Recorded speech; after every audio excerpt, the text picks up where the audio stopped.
On présume en général que chacun s'aime, que chacun de nous est égoïste, et l'on nous inculque que nous avons tort. Au lieu de nous aimer nous-mêmes, nous devrions aimer notre prochain. Pourtant, ce n'est pas cela que disent les versets bibliques.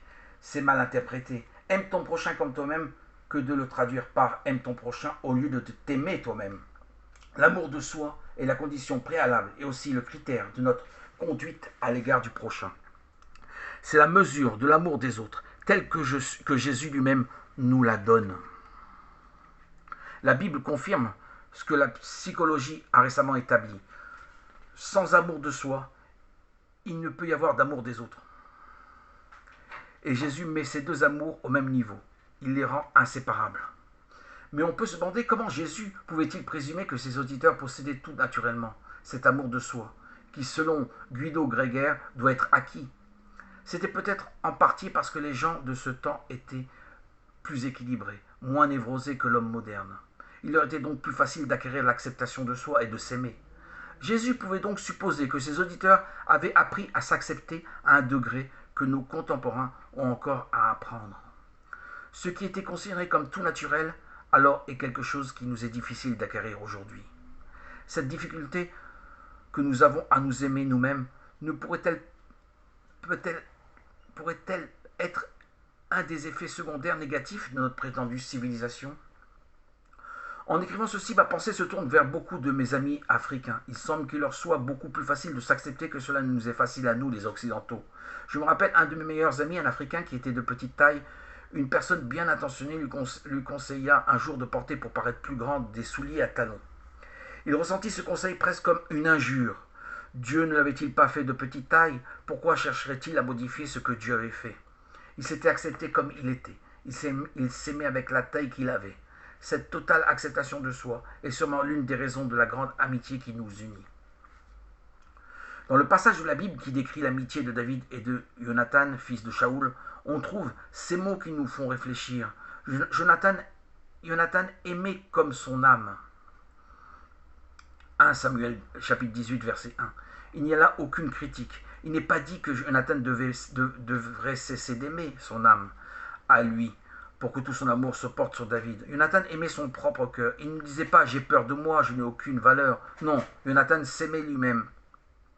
Et cela lui permettait de connaître une profonde amitié. Je me demande, est-ce que j'aime mon âme? Est-ce que je parle à mon âme?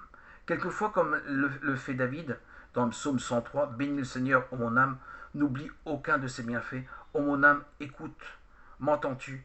Tout ce dont je viens de parler a-t-il quelque chose de voir avec le mariage? Mais certainement, sans restriction. Dans le seul passage sur le mariage de l'Épître aux Éphésiens, chapitre 5, versets 21 à 33, c'est 3 fois que l'apôtre Paul fait référence à l'amour de soi. Au verset 28, nous lisons « De la même façon, les maris doivent aimer leur femme comme leur propre corps. Aimer sa femme, n'est-ce pas s'aimer soi-même » Et verset 29, « Or, nul n'a jamais haï sa propre chair, on la nourrit au contraire et on prend bien soin. » Enfin, verset 33, « Que chacun de vous aime sa femme comme lui-même. » Je dois l'avouer, j'ai bien souvent prêché ce texte sans avoir été vraiment frappé par cette affirmation catégorique qui sonne étrangement à nos oreilles. Aimer sa femme, c'est s'aimer soi-même. Cela ne veut sûrement pas dire que celui qui aime sa femme est égocentrique. Au contraire, celui qui aime sa femme montre qu'il est parvenu à l'acceptation de soi et qu'il a appris à s'aimer lui-même.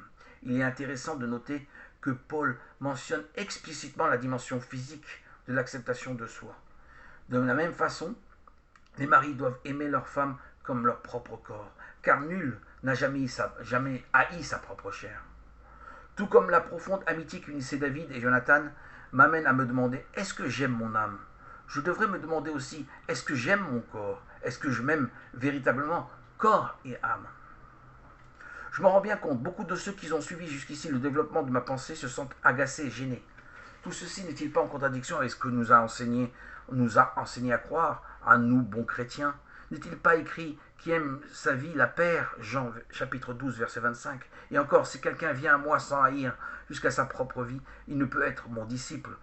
Luc chapitre 14, verset 26. Et si quelqu'un veut venir à ma suite, qu'il se renie lui-même. Matthieu chapitre 16, verset 24. Et oui, on nous a tellement imprégnés d'idées de renoncement et de sacrifice, on nous a tellement fait craindre d'être égoïstes qu'en prêchant l'amour de soi, on semble presque blasphémer. Comment faire la distinction nécessaire entre l'égoïsme et l'acceptation de soi-même, entre l'amour propre et l'amour de soi? C'est qu'en effet, il est difficile de bien comprendre les mots qu'on emploie, comme le montre le rapprochement entre ces expressions amour-propre qui implique qu'on est centré sur soi-même et amour de soi.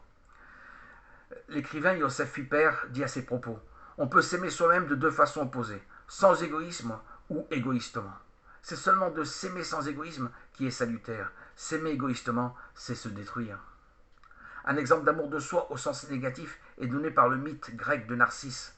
C'était un jeune homme qui, en regardant son image dans l'eau d'un étang, tomba amoureux de lui-même. Captivé par son reflet, il glissa dans l'eau et se noya. De là est venu le terme de narcissisme.